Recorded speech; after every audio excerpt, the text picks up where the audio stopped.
बाहर करने के लिए इतने कवि खर्च किए हैं, थोड़ी मेहनत मुझे भी करनी है। लेकिन विश्वास मानिएगा, अगले 2 मिनट में यदि मैं उन जाने वाले श्रोताओं को अफसोस पैदा ना कर दूं तो मेरा नाम विनीत चौहान नहीं। वाह, जिंदाबाद सर। मैंने 47 का विभाजन नहीं देखा। बड़े लोग बताते हैं कि 47 के विभाजन में ऐसा हुआ था। मैं कोई वीर रस का कवि नहीं हूं साहब, माफ कीजिएगा, मैं बगावत का कवि हूं। मैं एक भी बागी इस भीड़ में तैयार कर दूं तो मेरा कहना सार्थक है, आपका सुनना सार्थक है। 47 का विभाजन मैंने देखा नहीं है, सुना है मैंने किस तरह से आग लगाई जाती थी और इस तरह से कस्बे के कस्बे उजाड़ दिए जाते थे। मैं बहुत क्रोध में हूं, मैं 30 साल से मंच पर हूं जगदीश सर, लेकिन पिछले 1 महीने से जो मैंने देश के हालात देखे हैं, मुझे नहीं लगता कि हिंदुस्तान के विभाजन के समय भी ये विभीषिकाएं हमने सड़कों पर देखी होंगी कि अपने ही लोग अपने घर को जला रहे हैं और उसे बगावत की भाषा से लेकर सरकार की खिलाफत तक पहुंच रहे हैं। तिरंगे से मेरी बात समझ जाए, पहली 2 लाइन पर मुझे बताइए मैं कहां खड़ा हूं, क्या बोल रहा हूं। मुझे मालूम है मुझे किस सीमा के अंदर पढ़ना है, लेकिन यदि मैं बात ना कहूं तो फिर मेरा नाम क्या हुआ। सौहार्द से चले थे, हिमाकत तक आ गए। वाह, मुझे इशारे में बात करनी है, आप समझ जाएं तो तालियां उधार मत रखिएगा, मुझे सारे वातावरण के ऊपर जिल्द बांधनी है। सौहार्द से चले थे, हिमाकत तक आ गए, तिरंगे लेके तुम बगावत तक आ गए। सरकार से लड़ो ये हक है तुम्हारा, पर लग रहा है मुल्क की खिलाफत तक आ गए। पर लग रहा है मुल्क की खिलाफत तक आ गए। पर लग रहा है मुल्क की खिलाफत। कमाल है भैया। पूरा भारत सुलग गया है मजहब के अंगारों से। इशारा समझे, मुझे व्याख्या नहीं करनी, पढ़े लिखे लोगों के बीच खड़ा हूं। पूरा भारत सुलग गया है मजहब के अंगारों से। गली गली में आग लगी है कुछ उन्मादी नारों से। गली गली में आग लगी है कुछ उन्मादी नारों से। वर्दी सारी भीग गई है खुद अपने छींटों से। मुझे नाम नहीं लेना, इशारा करना, समझ जाए तो पूरी तालियां मुझ तक पहुंचे मैं कहां बोल रहा हूं। वर्दी सारी भीग चुकी है अपने खूनी छींटों से। शांति दूत उत्तर देते हैं केवल पत्थर ईंटों से। शांति दूत उत्तर देते हैं केवल पत्थर ईंटों से। शांति दूत उत्तर देते हैं केवल पत्थर ईंटों से। सौभाग्य मानिए आप किस यूनिवर्सिटी के अंदर खड़े हैं। मैं उन 3 यूनिवर्सिटियों का नाम नहीं ले रहा हूं, इशारे में बोल रहा हूं। ये जो जिन लोगों को लिखनी थी तकदीर समूचे भारत की, जिन लोगों को लिखनी थी तकदीर समूचे भारत की, उन लोगों ने लिखी है तहरीरें नई शरारत की। ये जो देशद्रोह के अड्डे शिक्षा मंदिर बने हुए, ऐसा लगता आस्तीन में विषधर फनले तने हुए। 11 रुपये का खाना भी इनको रास नहीं आता। गद्दारों को लगता है भारत का नमक नहीं आता। गद्दारों को लगता है भैया भारत का नमक नहीं भाता। फिर एक यूनिवर्सिटी की फीस कम क्यों हो, फिर सारी यूनिवर्सिटी की फीस कम क्यों नहीं हो सकती, एक की क्यों हो, और उसके बावजूद आप वहां पाकिस्तान जिंदाबाद के नारे लगाएंगे। ये जो देशद्रोह का अड्डा, ये जो देशद्रोह के अड्डे शिक्षा मंदिर बने हुए, ऐसा लगता आस्तीन के विषधर फनले सने हुए। 11 रुपये का खाना भी इनको रास नहीं आता। गद्दारों को लगता है भारत का नमक नहीं भाता। बहुत हो चुका, बड़े नारे लगे वहां पर। अफजल हम शर्मिंदा हैं, तेरे कातिल जिंदा हैं। मैं जिस मिट्टी पर खड़ा हूं, जिस कॉलेज में खड़ा हूं, उसकी लाज रखना एक लाइन के अंदर। घर घर से अफजल निकलेगा। मैं एक लाइन में उतनी ताली देखना चाहता हूं जितनी अब तक ना बजी हो। घर घर से अफजल निकलेगा, घर घर से अफजल निकलेगा। निकम्मा यदि घर घर से अफजल निकलेगा तो क्या घर घर से सुभाष चंद्र बोस पैदा नहीं हो जाएंगे? भाई वाह, भाई वाह, केवल अफजल पैदा होंगे इस देश के अंदर। वाह भैया, ये जो देशद्रोह का अड्डा शिक्षा मंदिर बने हुए, ऐसा लगता आस्तीन का बहुत सह चुके अब न सहेंगे, बहुत सह चुका अब न सहेंगे। इन सारे मक्कारों को अफजल वाली राह भेज देंगे, सारे गद्दारों को अफजल वाली राह भेज देंगे, सारे गद्दारों को अफजल वाली राह।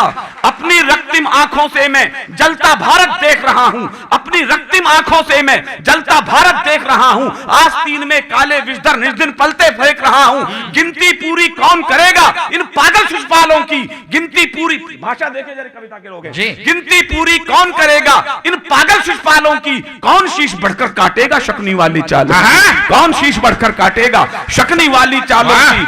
ऐसे सभी निकम्मों का अब अंत काम हो जाने दो। जिन लोगों ने देश जलाया खत्म काम हो जाने दो। जिन लोगों ने देश जलाया खत्म काम हो जाने दो। जिन लोगों ने देश जलाया। अजीब देश है ये, पहला मुल्क है। 293 के आसपास मुल्क होंगे पूरी दुनिया में, 10-20 देश हम लोगों ने भी देखे हैं। मुझे नहीं लगता जगदीश सर कि पूरे वर्ल्ड में कहीं अपनी सेना से प्रमाण पत्र मांगे गए हो। प्रमाण दो कि आपने ऐसा किया है, प्रमाण दो कि आपने ऐसा किया है, प्रमाण दो कि कश्मीर में से आतंकवादी मारे, प्रमाण दो कि बालाकोट में तुमने आतंकवादी मारे। क्या क्या है तुमने, मुझे नहीं पता हमने क्या किया है।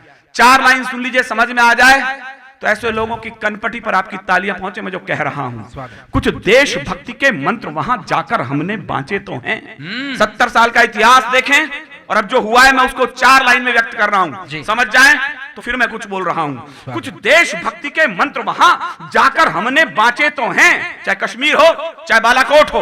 मैं 4 लाइन में खत्म कर रहा हूं पूरी कहानी। कुछ देशभक्ति के मंत्र वहां जाकर हमने बांचे तो हैं, हम देशद्रोह के विषधर के फन पर चढ़कर नाचे तो हैं।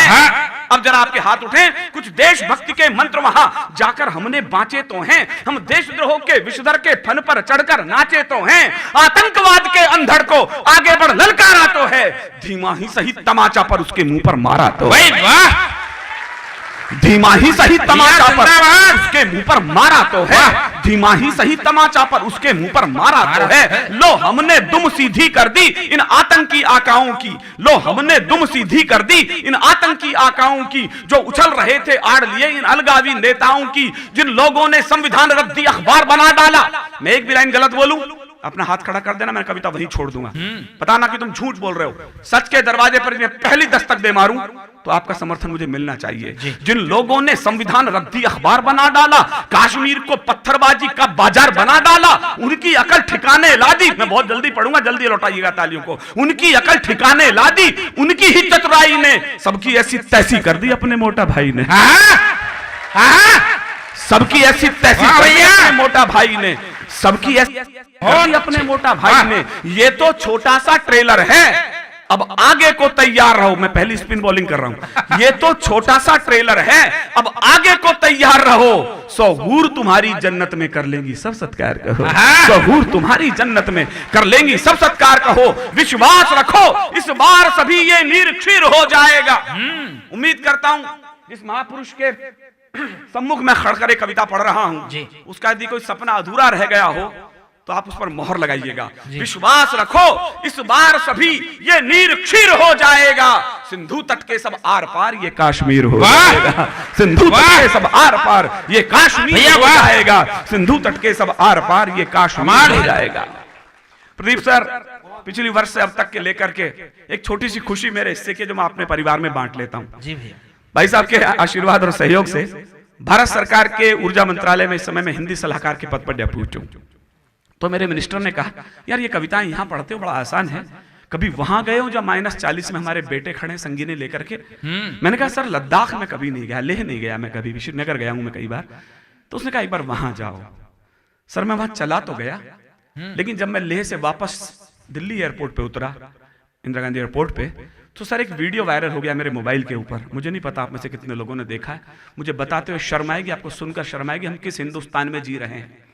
हमारे कुछ सैनिक बैरकों में वापस लौट रहे हैं, उनके कंधों पर राइफलें टंगी हुई हैं। सीन समझिएगा आप ध्यान से, मैं क्या बोल रहा हूं। हमारे सैनिक लौट रहे हैं, कुछ नहीं बोल रहे हैं, कंधों पर राइफलें टंगी हैं, और वहां के बदतमीज लड़के उनके गालों पे तमाचे मार रहे हैं, ठोकरें मार रहे हैं, पत्थर फेंक रहे हैं उनके पीछे।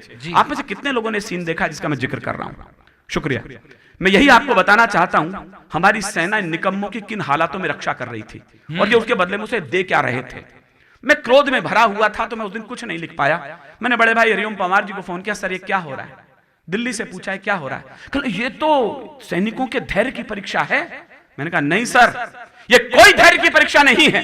70 सालों में राजनीति ने जो कायरता के बीच कश्मीर में बो दिए हैं, हमारी सेना को गालों पर तमाचे के रूप में झेलने पड़ गए, इसके अलावा कुछ भी नहीं है ये। वाह वाह वाह वाह। पवार जी ने 2 लाइन मुझे व्हाट्सएप करी जी, मैं रात भर सोया नहीं, उस लाइन को बार बार पढ़ता रहा। हमारी सेना के गालों पर तमाचे लग रहे थे, सेना खामोश थी, दिल्ली बोल नहीं रही थी। आपको लगे ये बात तो हम कहना चाहते थे जो पवार जी ने कही है जी। तो 2 लाइन जरा उनके सम्मान में उठे, मैं उनकी लाइन कोट कर रहा हूं। उन्होंने कहा, किसका खून नहीं खौलेगा पढ़ सुनकर अखबारों में। समझना गुस्सा कहां तक पहुंचा। किसका खून नहीं खौलेगा पढ़ सुनकर अखबारों में, शेरों की गर्दन कटवा दी कुत्तों के दरबारों में, शेरों की गर्दन कटवा दी कुत्तों के दरबारों में, शेरों की गर्दन कटवा दी कुत्तों के दरबारों में। तो विनिचहन शुरू हुआ कि पूरी घाटी तो दहल चुकी थी आतंकी अंगारों से, कश्मीर में आग लगी थी पाकिस्तानी नारों से, चांद सितारे वाले झंडे घाटी में लहराते थे और हमारे शीश शर्म से रोज रोज झुक जाते थे। अगली लाइन में मुझे पता लग जाएगा कितने लोग मुल्क के साथ खड़े इस समय। बहुत की पूरी घाटी तो दहल चुकी थी आतंकी अंगारों से, कश्मीर में आग लगी थी पाकिस्तानी नारों से, चांद सितारे वाले झंडे घाटी में लहराते थे और हमारे शीश शर्म से रोज रोज झुक जाते थे। इन रोज रोज की घटनाओं का निपटारा मजबूरी था और 370 धारा हटना बहुत जरूरी था। वाह भैया, और 370 धारा हटना बहुत जरूरी था और 370 धारा हटना बहुत जरूरी था। बहुत हो चुका मोदी जी, इनको समझाना बंद करो। मैं दिल्ली में खड़ा हूं, आपकी ताली वहां पहुंचे जा, मैं पहुंचाना चाहता हूं। बहुत हो चुका मोदी जी, इनको समझाना बंद करो। आस्तीन के सब सांपों को दूध पिलाना बंद करो। अब घर के गद्दारों को भी थोड़ा सा तो झटका दो। जो सेना पर पत्थर फेंके लाल चौक पर लटका दो। जो सेना पर पत्थर फेंके लाल चौक पर लटका दो। जो सेना पर पत्थर फेंके लाल चौक पर लटका दो। इतना खून नहीं छिड़को कि मौसम फागी हो जाए। मैं बोल तो रहा हूं, कितने लोग समझेंगे मुझे मालूम नहीं है। इतना खून नहीं छिड़को। मैं सेना के समर्थन में खड़ा हूं, मिट्टी के समर्थन में खड़ा हूं जी। मैं किसी पार्टी का पूंछ के बंधा हुआ पीपा नहीं हूं।